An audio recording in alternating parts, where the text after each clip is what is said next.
They did not make an error. They made a choice. And now the receipt is printed in full color. Allow that to sit for a second. See, pain is not always the result of an accident. It frequently manifests as designer betrayal, tailored precisely to your trust. The worst part was that it wasn't completely random. What you went through was planned, premeditated, and deliberate, and it came with a side of faux innocence. A University of Chicago psychology study found that those who influence others frequently convince themselves that they are the victims. A mental game so bizarre it could win an Oscar. Oh, and didn't they do an excellent job with the role? But here's what no one tells them. Life may not follow your timeline, but it never forgets where the due is owed. You did not imagine it. You did not overreact. And no, your trauma was not a strange mistake. Now, the same hands that attempted to create your ending are trembling with the weight of their own unfinished chapters. Stay tuned. Karma does not always knock. Sometimes it kicks the darn door in. First and foremost, they did not make an error in their calculations. They placed a bet on your quiet. They made no mistakes in their calculations. They placed a bet, a cold, calculating gamble that you'd stay silent, broken, and little. Not because they thought you were weak, but because your strength bothered them. The truth is that your light revealed everything they were trying to conceal, so they attempted to dampen it. They did not act out of confusion or ignorance. They were completely aware of what they were doing. The silent treatment, the gaslighting, the subtle insult disguised as a joke. It was all part of the plan. They didn't strive to comprehend you. They were attempting to deconstruct you before you really understood who you were. They did not underestimate you. They hoped you would underestimate yourself. They anticipated your heart getting in the way. They counted on your empathy becoming your prison. Every time you gave the benefit of the doubt, every time you questioned your instincts, they regarded it as validation that their manipulation was effective. They did not recognize your patience as grace. They interpreted it as authorization. That's the hard bit that most people avoid saying aloud. The betrayal was not random. Their movements were deliberate, with controlled silences and well-timed tenderness following harshness. They needed to confuse you just enough to keep you from fleeing, while also hurting you just enough to make you never feel completely safe. That's not clumsiness, it's management. However, they were not expecting this twist. You noticed, perhaps not immediately or clearly, but something within you began to connect the dots. And once you've seen the game, you can't unsee it. When you realize it wasn't your fault, the humiliation lifts and everything changes. They placed a bet on your quiet. They lost. And the noise they're hearing isn't payback. That's your voice coming back louder, clearer, and stronger than they could have imagined. Number 2, there wasn't any confusion. It was cruelty delivered with a smile. It wasn't confusion. It was cruelty disguised as charm, given with a smile, and delivered like a courtesy. That's the thing that folks overlook. It wasn't just that someone was having a terrible day or had difficulty communicating. Someone understood exactly what they were doing and went forward with it. The twisted section. They didn't simply wish to hurt you. They wanted to injure you while appearing innocent. They smirked while causing destruction. They made it seem like love. They complimented you one day, then ripped the rug from under you, making you question your own balance. That's not a misunderstanding. That is emotional warfare. They were fluent in it. They were pleasant in public, but tore you apart in private, claiming it was a misunderstanding when you finally pushed back. It was not clumsy affection. It was intentional confusion. The idea was never to create with you. The idea was to destabilize you while making you appear to be a victim. Cruelty like that is not loud. It's calm and clever. It does not need to yell. It only needs to alter the truth enough to make you feel bad about reacting.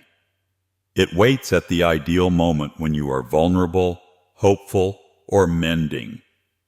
And then it strikes softly, leaving no visible wounds. Because the purpose wasn't to get captured. The objective was to maintain control. They acted as if your agony was an annoyance, and your perplexity was exaggerated. But the truth is that they desired turmoil. Because as long as you doubted yourself, they maintained control. You wouldn't start asking the genuine question, why did they do what they did, if you were still trying to figure out what you did wrong. Cruelty disguised as civility is not accidental. It is not random for someone to alternate between comfort and harshness. It's a strategy. And when someone plays that type of game, they do not deserve your sympathy. They deserve to be separated and to face the repercussions of removing the mask. Number 3, you were not collateral damage. You were the target. You were not collateral damage. You were the target. The truth hurts, but it's important. Many people like to minimize their actions by claiming they were unintentional and that you were simply caught up in their mess. But let's be honest, they knew just where to aim and hit you on purpose. The way they spoke to you, suppressed information, and maneuvered circumstances was not at random. It was developed, measured, and personalized. You did not just happen to be there. You were picked. Not because you were weak, but because you were approachable, trustworthy, and caring. They observed your loyalty and assumed you would not fight back. They used your heart as a weapon against you, then stood back while you blamed yourself for the blood. They needed someone to absorb the damage. They did not want to confront themselves. And you were right there, open-hearted, believing it was only a hard patch.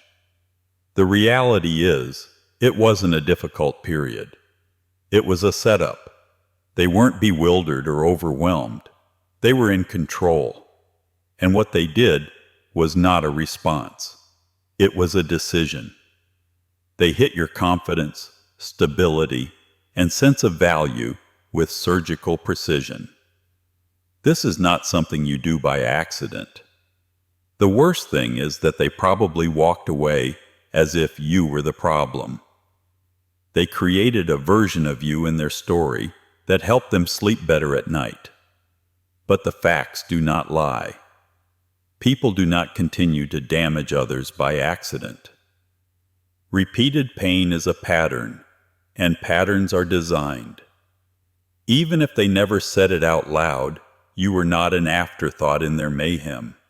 You were at the center of it. And as the truth unravels, so does their sense of innocence. Because once you recognize you've been targeted, you stop excusing their acts and begin exposing them. Number 4, they did not cross a line.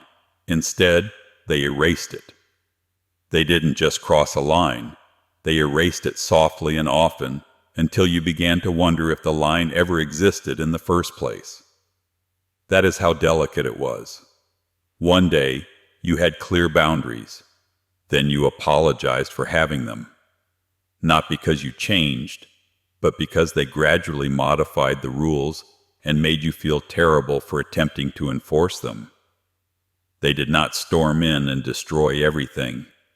They chipped away at your boundaries in little ways, mocking your standards, dismissing your concerns, and making you feel too sensitive to speak up. Every time you tried to be forceful, they turned it into a flaw.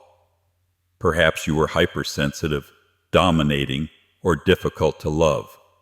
So you began to shrink, soften your voice, and let more slip. They took more each time. It was never about misunderstandings. It was all about control.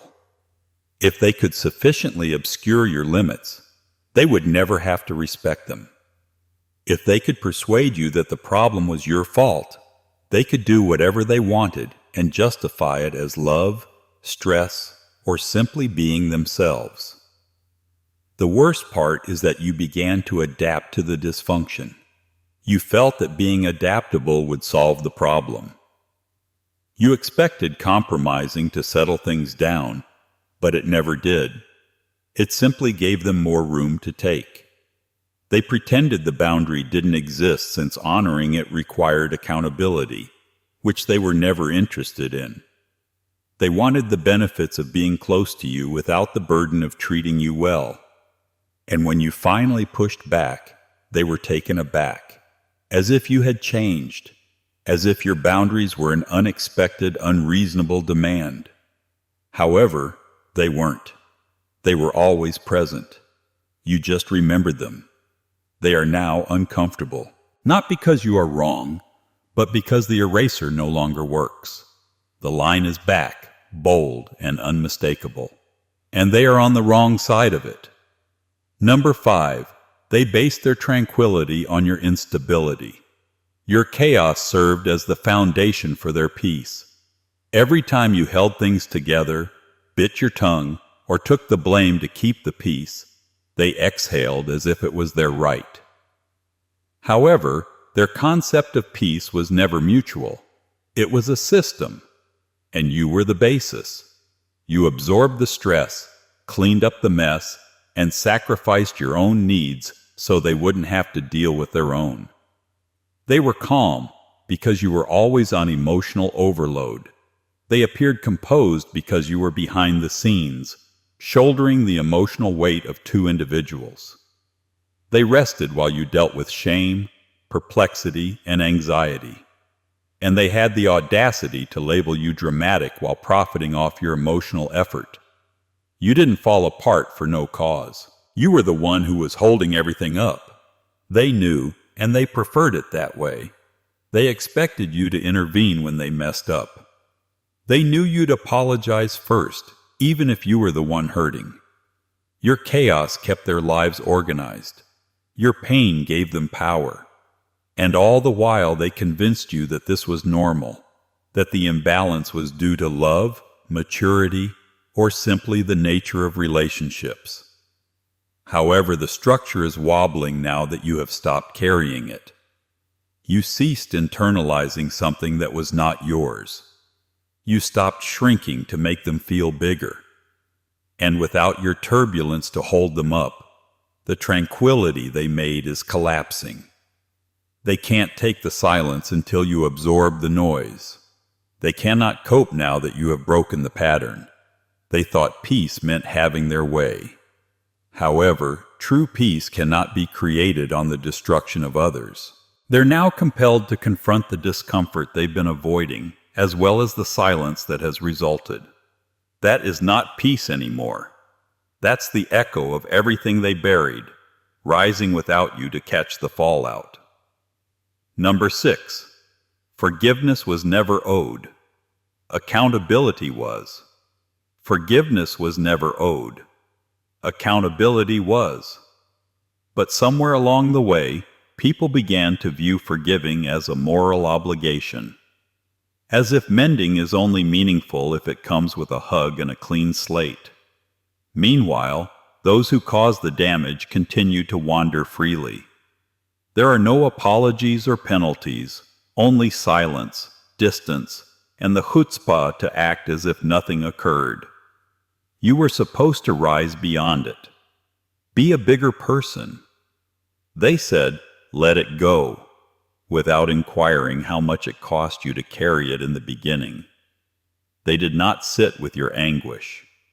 They did not witness the sleepless nights, self-doubt, or incessant overthinking, but they were eager to give you the spiritual checklist. Forgive, forget, and move on.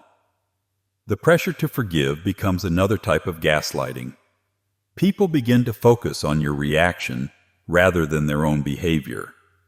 You become the angry, bitter one just because you are not quick to release someone who has never admitted what they did. But here's the truth.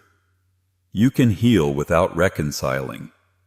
You can achieve peace without pretending that they did not inflict damage. Forgiveness is not something you give to make others feel comfortable. It is not a quick path to emotional release for the individual who has injured you. And it certainly should not come before accountability, because without that, forgiveness becomes an eraser. It tells them their acts were insignificant. It tells you that your pain was not genuine. Accountability is uncomfortable, and that is precisely why people shun it. It entails confessing they were not who they claimed to be. It entails accepting full responsibility for the consequences. But that is not your weight to bear. You were never expected to make their recovery simpler than your own. You owe no one a nice conclusion to the story they destroyed. If they desired forgiveness, they should have begun with accountability. Until then, you do not have to let it go. You're free to let it land. Number 7, they were not wolves in sheep's clothes. They were wolves training you to question your instincts. They were not wolves disguised as sheep. They were wolves training you to question your instincts. That is the true trick. They did not simply hide who they were. They made you wonder who you were. It wasn't about one massive betrayal. It was about gradually eroding your confidence, gut instincts, and sense of truth, until you started questioning everything, including your own agony. They did not need to lie explicitly.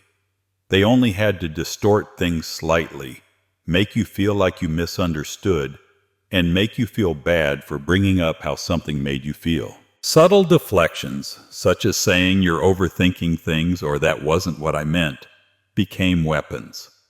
And every time you backed down or gave them the benefit of the doubt, they pushed the limit a little more. This was not clumsiness. It was a strategy. They understood what they were doing. They weren't only defending themselves, they were actively teaching you to distrust your own signals. They knew that if your inner compass failed, they'd never have to be honest because you'd fill in the gaps for them.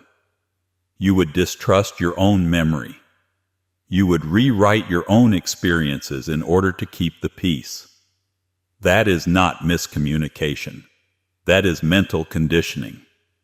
And when you finally saw something was wrong, they switched the script again. Suddenly, you became paranoid, overly sensitive, and difficult.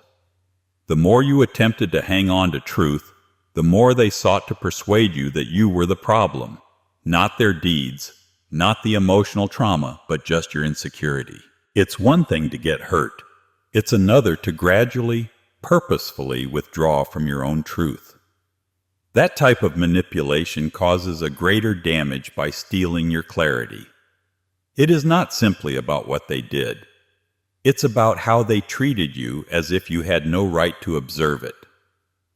However, if you start believing yourself again, the entire game collapses since the power was never truly theirs. It was about your ability to see clearly. And if that image returns, so will everything they tried to make you forget. Number 8, they were afraid of your voice, so they trained you to whisper.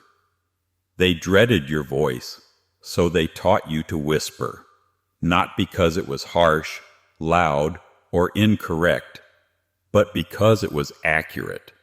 And the truth challenges those who rely on deception to preserve power. So, rather than simply silencing you, they used a more deliberate approach.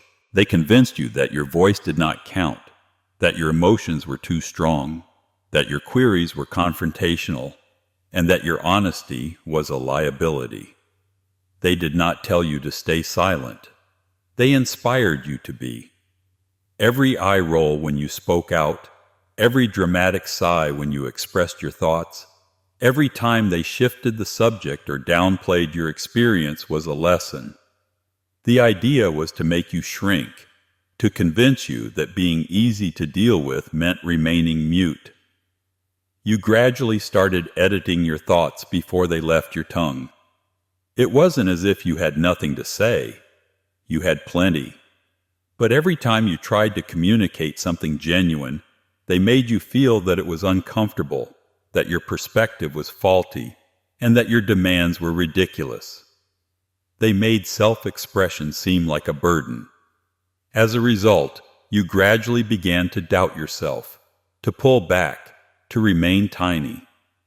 But that was not for your advantage. It was for them because your honesty was disturbing. It showed flaws in their story. It highlighted inconsistencies in how they treated you. It called into question the version of themselves they were attempting to sell, not only to you, but to everyone around them.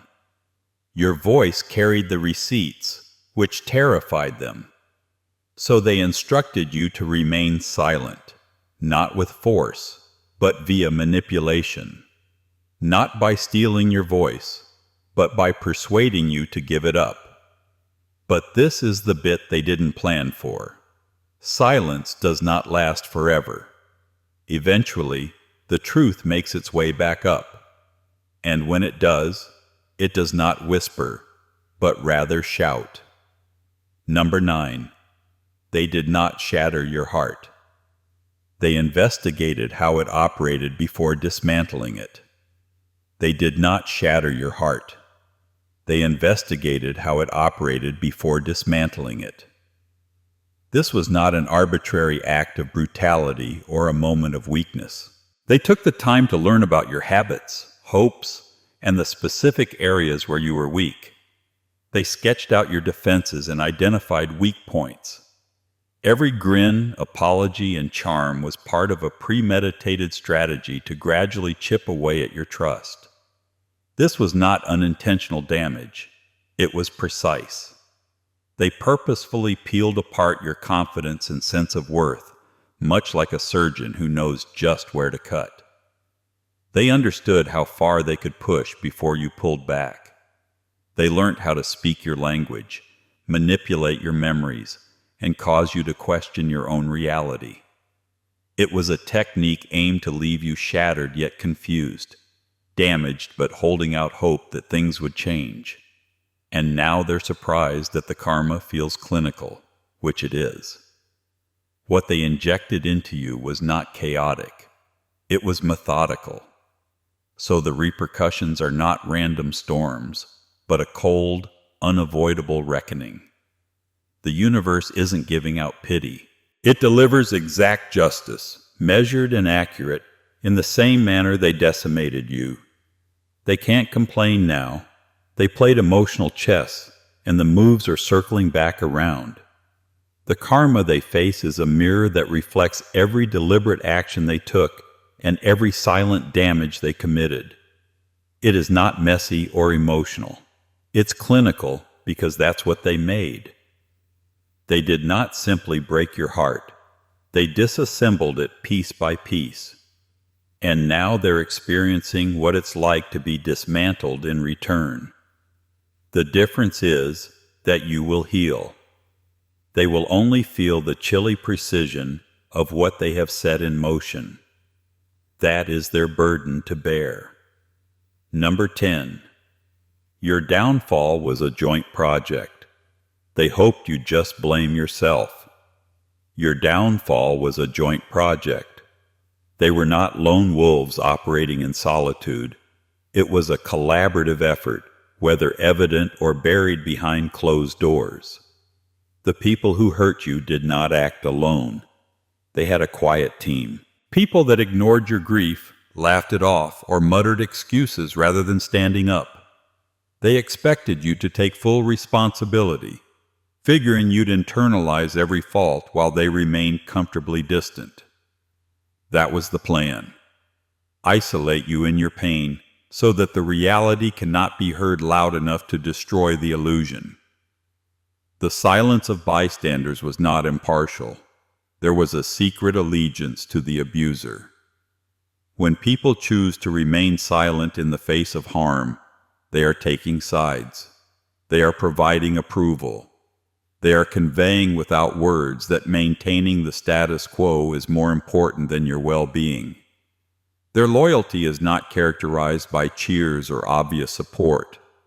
It is distinguished by absence, evasion, and a failure to confront the wrong. You were left to face wars that should not have been yours alone. Your sorrow became invisible because others who could have spoken up remained silent. And the silence is a wound as genuine as the one inflicted by the abuser, because it taught you to question not only yourself, but also the world around you. It made you wonder who was safe to trust, and who was just waiting for you to fall so they could say, "I didn't see anything." That communal effort was not intended to safeguard you. It was about defending the individual who had injured you. The system was based on fear, cowardice, and selfishness. And it's critical to recognize it for what it is so you don't bear the weight of their silence as a burden. Their loyalty to the abuser does not diminish your reality. It simply emphasizes the strength required to rise above a chorus of silence that was never intended to be on your side. Number 11. It wasn't simply betrayal. It was treachery through choreography. It wasn't simply betrayal. It was treachery through choreography. Every act was premeditated, rehearsed, and carried out with icy precision. This was not a momentary lack in judgment or a rash decision. It was a meticulously orchestrated performance intended to do harm while keeping the perpetrator's hands clean. They didn't simply betray you. They ensured you felt every cut, but they couldn't prove who delivered it. They planned their attacks to strike when you were most vulnerable. Your guard was down. You were optimistic, or you least expected it. The words they chose, the times they chose to hurt, were all part of a script they used to keep you off guard. It was not chaotic. It was control disguised as happenstance. They practiced apologies that sounded like pledges, but were actually phrases designed to trap you in hope repeatedly, designed to leave no fingerprints, just fractures. They hid their traces so carefully that you began to question your own memories.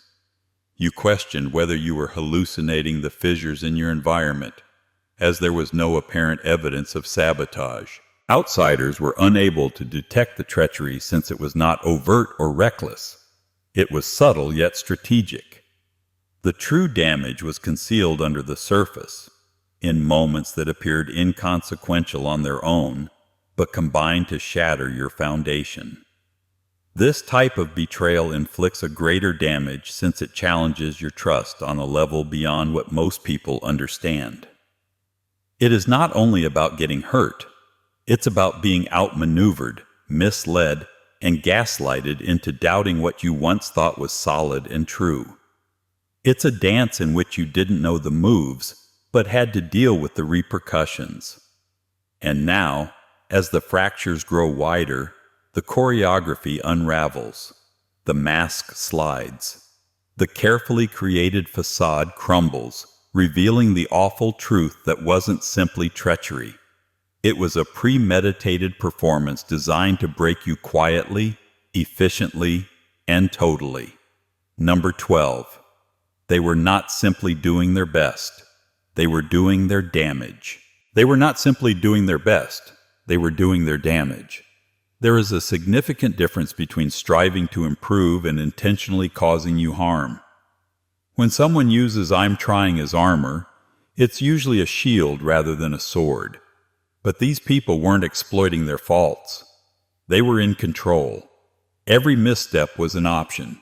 Each excuse is a smoke OKC screen. They knew exactly what they were doing. They harmed you in ways that made you wonder whether it was deliberate, because if it appeared unintentional, they could deny culpability. They concealed harshness and impossible deniability behind half-truths, forgetfulness, or stress.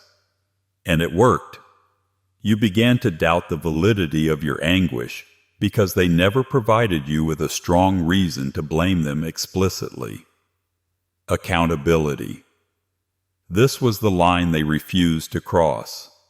Owning their acts required acknowledging fault, vulnerability, and loss of control. And that was too expensive for them. Instead, they took the simpler way. Damage disguised as blunders, hurt concealed by excuses, and quiet where there should have been honesty. This strategy is not accidental or the result of ignorance. It's a deliberate defense mechanism meant to protect themselves at your expense. They sought the benefits of your presence without the burden of accountability. They kept you thinking, questioning, and eventually doubting your own judgment. But here's the harsh reality. Doing damage, whether intentional or not, leaves wounds. And plausible deniability does not mitigate the harm. It simply implies that they gambled that you would not call them out, that you would bear the consequences of their conduct while they walked free. They weren't just attempting, they were deciding. And today, those decisions have consequences that no justification can conceal. Number 13. You weren't overly sensitive. They were too brutal. You weren't overly sensitive. They were too brutal. Those who have injured you might easily flip the script and make you question yourself. To make you believe that your emotions are the problem, while in fact it is their brutality that is the real problem. They didn't act rudely on accident. Their behavior was harsh, intentional, and undeniably raw. Instead of accepting responsibility, they blamed your reactions on being overly emotional or excessive. They relied on the uncertainty they instilled in you. When you sought to call them out on their actions, they focused on how you responded rather than what they did. They understood that if they could make you question your own feelings, make you wonder if you were overreacting or simply being overly sensitive, you'd be hesitant to hold them responsible. It was a method to silence you without saying anything. Their cruelty was hidden behind trickery. They relied on your sensitivity and self-awareness to keep you engaged in a loop of second-guessing yourself while their behavior remained unchecked. And since you cared, you accepted the blame, believing that if you simply reacted differently, everything would change. However, the problem was not your sensitivity. They had a purposeful disdain for your well-being. Recognizing this changes the script. It frees you from the burden of false guilt and casts a focus on the true issue, their heinous decision to hurt you, and the emotional armor they erected to evade accountability. Your reactions were appropriate responses to invalid behavior. You weren't overly sensitive. They were too brutal. And they misjudged your ability to see past the fog and regain your truth. Number 14. The repercussion is not vengeance. Reality is catching up. The repercussion is not vengeance. Reality is catching up. There is a world of difference between vengeance motivated by anger and the inevitable repercussions of one's conduct. This isn't some theatrical retaliation or a premeditated plan to humiliate or harm. It's simply the undeniable truth, standing steady, unwavering, and patiently awaiting its moment. There was no spell casting or plotting. Only the bill for the anguish they put on credit arrived. For years they treated your generosity, trust, and forgiveness as an ongoing debt, never intended to repay it, always expecting you to cover the expenses. However, debts, no matter how carefully hidden or neglected, always require payback. And now the time has come. The consequences you perceive are not the result of malicious behavior on your part. They are the natural, unadulterated results of decisions taken without regard for consequences. The cosmos is balancing the scales, not with vengeance, but with fairness. They desired to live without accountability. However, accountability is persistent. It does not compromise or forget. This is not the time to try to hurt them. It's about them finally feeling the consequences of what they refused to accept when it was most important. It is not a vendetta, but rather the cold, clinical delivery of truth.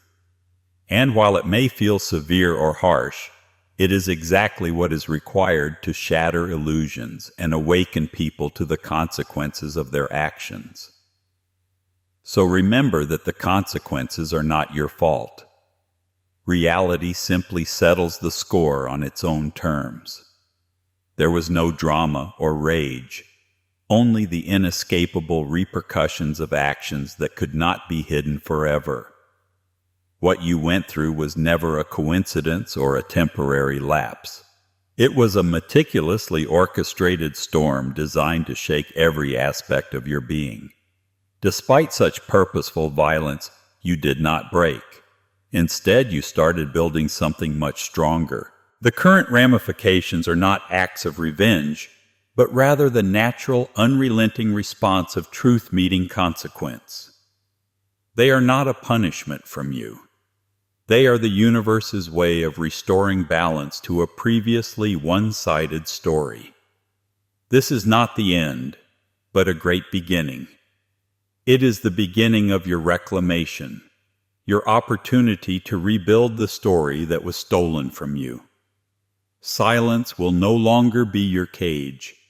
Doubt will no longer block out your instincts. Their skillfully constructed wounds will no longer define your worth. You are on the verge of metamorphosis, armed not just with survival skills, but also with fire-forged insight and pain-honed clarity. Remember that genuine strength comes not from fleeing the storm, but from learning to dance in the rain, and your journey is just getting started. The past may have been dark and intentional, but the future is wide open and yours to shape. You are the author of what happens next, the creator of your own peace, and the indisputable force that will rise above any deliberate fissure they attempt to impose. Hold on to this fact. The power was not theirs to take. It was always present in you, waiting for the moment you decided to reclaim it. Step forth boldly, unapologetically, and without hesitation. This is your win. Not because the past was easy to deal with, but because you refused to let it break you. Your narrative is far from finished. It is becoming increasingly extraordinary. If you found this message meaningful, please share it with others. Click the subscribe button to remain connected with information that speaks truth and empowers you, as if you had felt the impact. Comment below with your story or thoughts. Your opinion matters here. Also, remember to share this with anyone who needs to hear it. Together, we are stronger.